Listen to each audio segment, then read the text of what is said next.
તો ભારે વરસાદથી સાબરમતી નદી પણ અત્યારે બે કાંઠે વહી રહી છે। જળ સપાટી વધતા જ વાસણા બેરેજના દરવાજા પણ ખોલવામાં આવ્યા છે। વાસણા બેરેજના 2 દરવાજા ખોલવામાં આવ્યા। 2 દરવાજા ખોલીને 3000 ક્યુસેક પાણી છોડવામાં આવ્યું। તો પાણી છોડીને જળ સપાટી જાળવી રાખવાનો પ્રયાસ કરાવશે। વાસણા બેરેજની ટીમને એલર્ટ રહેવા સૂચના આપવામાં આવી છે। તો હાલમાં સાબરમતી નદીમાં સતત પાણીનો પ્રવાહ આવી રહ્યો છે। ગઈકાલે પડેલા સાંજે 6:30 થી વહેલી સવારના 6 વાગ્યા સુધીમાં અમદાવાદ શહેરમાં 1.5 ઇંચ જેટલો વરસાદ પડી ચૂક્યો છે, જેને લઈને અનેક વિસ્તારોમાં વૃક્ષો ધરાશાયની ઘટનાઓ બની, અનેક ઠેર ઠેર નુકસાનીઓ પણ સહન કરવાનો વારો આવ્યો।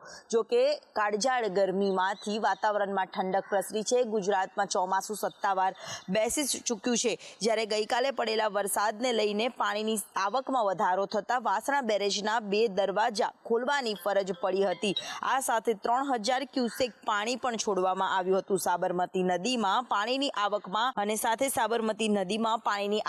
વધારો થતા સાબરમતી નદી 2 કાંઠે વહેતી પણ નજરે પડી છે। પાણીની આવકમાં વધારો થતાની સાથે જરૂરિયાત પ્રમાણના દરવાજા ખોલવાની ફરજ પણ પડી રહી છે। તેને લઈને 2 દરવાજા ખોલવામાં આવ્યા છે। મહત્વનું છે કે હજી પણ વરસાદની આગાહી આપવામાં આવી છે અને આગાહીના પગલે એલર્ટ પણ જરૂરી છે તે કંટ્રોલ રૂમમાં પણ આપવામાં આવ્યા છે। તે જ પ્રકારે સિંચાઈ વિભાગ દ્વારા વાસણા બેરેજના દરવાજાને લઈને પણ ટીમ સ્ટેન્ડ બાય રાખવામાં આવી છે। કેમેરામેન સંદીપ રાઠોડ સાથે દિવ્યા ચૌહાણ, સંદેશ ન્યૂઝ, અમદાવાદ।